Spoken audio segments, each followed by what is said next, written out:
सदियों पहले धरती पर एक ऐसी महाविशालकाय प्रजाति पाई जाती थी जिनका झुंड जब धरती पर चलता था तो मानो भूकंप सा आता था। जी हाँ दोस्तों, मैं बात कर रहा हूँ डायनासोर की। जब भी हम डायनासोर के बारे में सुनते हैं या फिर उनसे जुड़ा कोई तथ्य देखते हैं तो हमारे दिमाग में एक सवाल जरूर आता है कि आखिर इतने महान विशालकाय जीवों का अंत हुआ कैसे, ये कैसे मरे और बिल्कुल खत्म हो गए। दुनिया का हर व्यक्ति जो डायनासोर को जानता है उसके दिमाग में ये सवाल जरूर आता है। तो दोस्तों, मैं हूं आर्यन सिंह और आज आपके लिए लेकर आया हूं डायनासोर के अंत से जुड़े कुछ इंटरेस्टिंग फैक्ट और मिस्ट्री। वीडियो को पूरा देखिए और अगर आपने चैनल को सब्सक्राइब नहीं किया है तो अभी सब्सक्राइब कीजिए, क्योंकि हम आपके लिए लाते रहते हैं ऐसे ही इंटरेस्टिंग वीडियोस। दोस्तों, डायनासोर काफी विशालकाय जीव हुआ करते थे और अगर ये विलुप्त ना होते तो शायद इंसानी जीवन धरती पर ना होता। क्योंकि आप सोच कर देखिए, डायनासोर के साथ धरती पर जीना शायद ही संभव हो। इनकी कई सारी प्रजातियां हुआ करती थी, बड़े से लेकर छोटे डायनासोर, चलने वाले, उड़ने वाले और तैरने वाले डायनासोर, मांसाहारी डायनासोर और शाकाहारी डायनासोर, 4 पैरों वाले और 2 पैरों 2 पंजों वाले डायनासोर। अचानक से ही सभी का नामो निशान खत्म हो गया। अगर कुछ मिला तो उनके जमीन में दबे हुए अवशेष। अब बात कर लेते हैं उनके अंत की।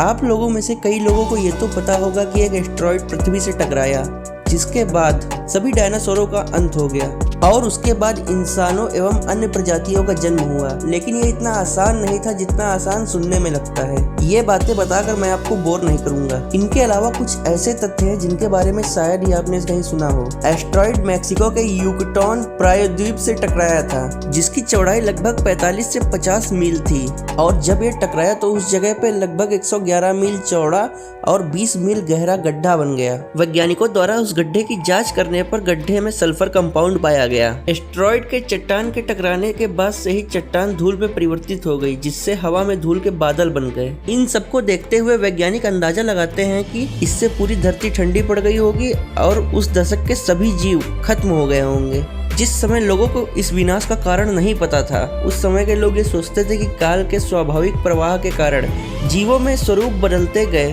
नए जीव बनते गए और पुराने नष्ट होते गए। लेकिन बात कुछ और ही थी। जैसा कि आप जानते हैं कि पृथ्वी गोल है, चपटी नहीं, और ये लगातार अपनी धुरी पर घूमती रहती है। इसी कारण से अगर ये एस्टेरॉयड 30 सेकंड पहले या 30 सेकंड बाद में टकराता तो ये अटलांटिक महासागर में पानी में डूब जाता और उससे सिर्फ सुनामी आती। पृथ्वी तथा उसके जीवों को कोई नुकसान नहीं पहुंचता और शायद आज भी डायनासोर होते। शायद आपको पता हो कि इस एस्टेरॉयड के टकराने से पहले सभी महाद्वीप एक ही में मिले रहते थे।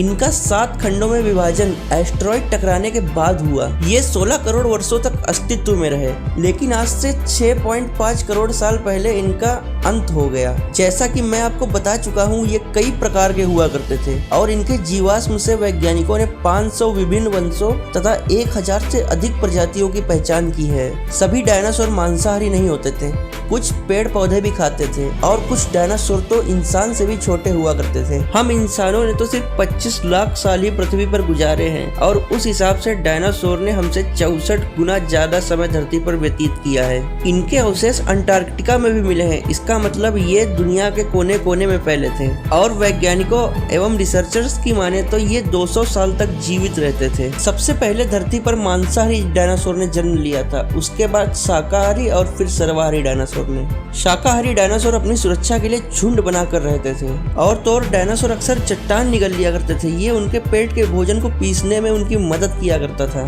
तो दोस्तों, अगर आप डायनासोर के बारे में और भी बातें जानना चाहते हैं तो आप इसका पार्ट 1 भी देख सकते हैं, जिसका लिंक मैंने डिस्क्रिप्शन में डाल दिया है। और अगर आपने चैनल को सब्सक्राइब नहीं किया है तो अभी सब्सक्राइब कीजिए, क्योंकि हम आपके लिए लाते रहते हैं ऐसे ही इंटरेस्टिंग वीडियोज।